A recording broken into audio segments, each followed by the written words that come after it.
لكل اللي عايز أو عايزة تخس ومش عايزة تتقيد بنظام غذائي معين، بقدم السعرات الحرارية لجميع أنواع الأكل والحلويات والمشروبات والمعجنات ومخبوزات الأفران والأكل البيتي،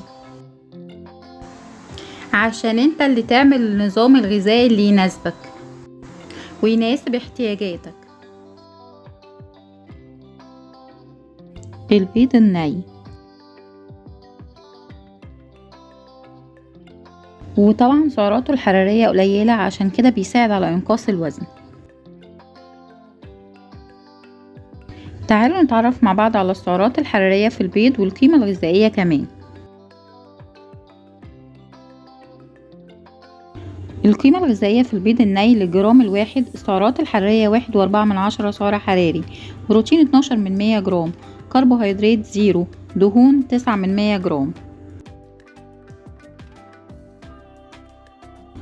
القيمة الغذائية في البيض الني لل100 جرام: السعرات الحرارية 143 سعر حراري، بروتين 12.6 جرام، كربوهيدرات 7 جرام، دهون 9.5 جرام.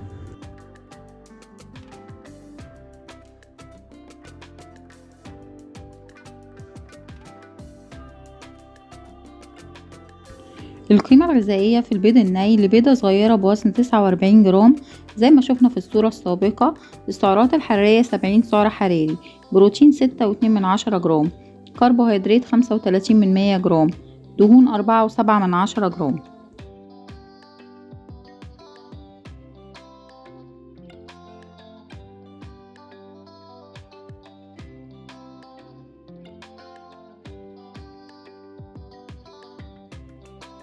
القيمة الغذائية في البيض الني لبيضة متوسطة بوزن 57 جرام زي ما شفنا في الصورة السابقة: السعرات الحرارية 81 سعر حراري، بروتين 7.2 جرام، كربوهيدرات 41 جرام، دهون 5.4 جرام.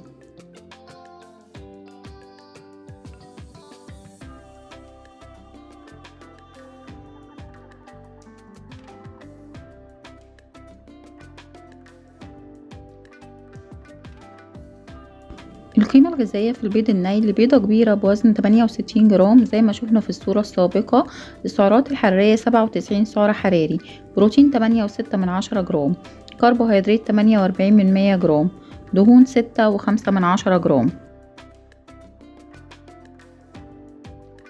ولو حد حابب يعرف سعرات لأي أطعمة ياريت يكتبلي في التعليقات. وانتظرونا وقيم غذائية جديدة.